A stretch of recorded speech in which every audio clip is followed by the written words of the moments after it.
സംസ്ഥാനത്ത് ജൂലൈ മാസത്തിലെ സാമൂഹ്യ സുരക്ഷാ പെൻഷൻ വിതരണ നടപടികൾ ഇന്നു മുതൽ ആരംഭിക്കും. 55 ലക്ഷത്തോളം വരുന്ന 5 സാമൂഹ്യ സുരക്ഷാ പെൻഷനുകൾ കൈപ്പറ്റുന്ന ഗുണഭോക്താക്കൾക്ക് പുറമെ 8 ലക്ഷത്തോളം വരുന്ന ക്ഷേമനിധി ബോർഡുകൾ വഴി പെൻഷൻ തുക സ്വീകരിക്കുന്ന ഗുണഭോക്താക്കൾക്കും തുക എത്തിച്ചേരും.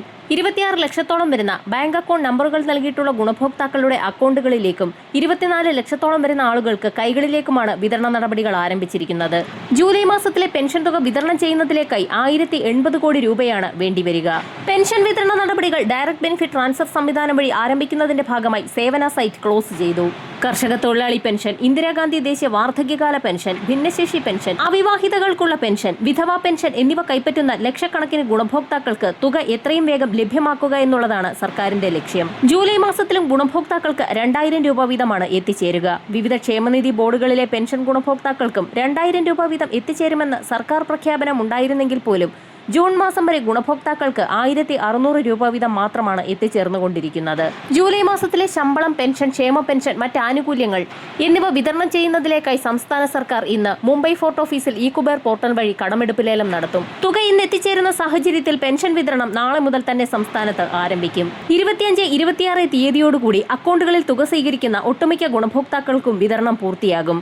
27 മുതൽ കൈകളിലേക്കുള്ള വിതരണവും സജീവമാകും. സാമൂഹ്യക്ഷേമ പെൻഷൻ 3000 രൂപയായി വർദ്ധിപ്പിക്കുന്നതിൽ കാലതാമസം ഉണ്ടാവില്ല എന്നും മുഖ്യമന്ത്രി വി.ഡി. സതീശൻ നിയമസഭയെ അറിയിച്ചിരിക്കുകയാണ്.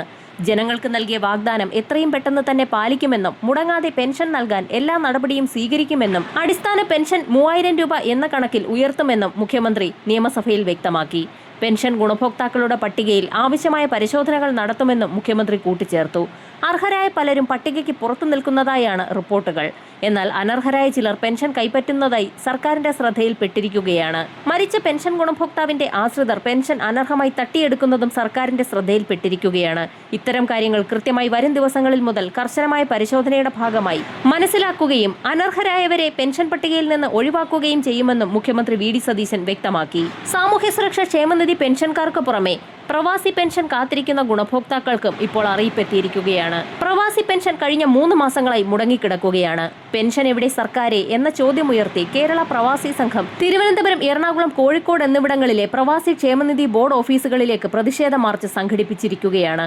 UDF സർക്കാർ അധികാരത്തിൽ വന്നതു മുതൽ പ്രവാസി പെൻഷൻ വിതരണം നിലച്ചിരിക്കുകയാണ്. പെൻഷൻ മുടങ്ങിയെന്നത് മാത്രമല്ല, 10,000 പ്രവാസികളുടെയും കുടുംബങ്ങളുടെയും ആശ്രയമായ പ്രവാസി ക്ഷേമനിധി ബോർഡിനെ പൂർണ്ണമായും അവഗണിക്കുന്ന സമീപനമാണ് സർക്കാർ സ്വീകരിക്കുന്നത്. സർക്കാർ അനുവദിക്കേണ്ട സഹായവും വൈകുന്നതോടെ ബോർഡിന്റെ സാമ്പത്തിക നിലനിൽപ്പ് തന്നെ അപകടത്തിലായിരിക്കുകയാണ്.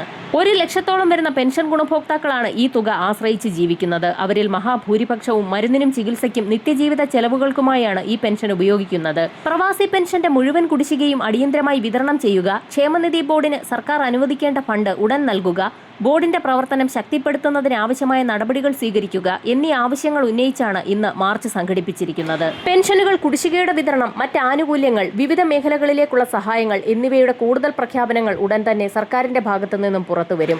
വരും മണിക്കൂറുകളിലെ സർക്കാർ അറിയിപ്പുകൾക്കായി ചാനൽ സബ്സ്ക്രൈബ് ചെയ്യാൻ മറക്കാതിരിക്കുക.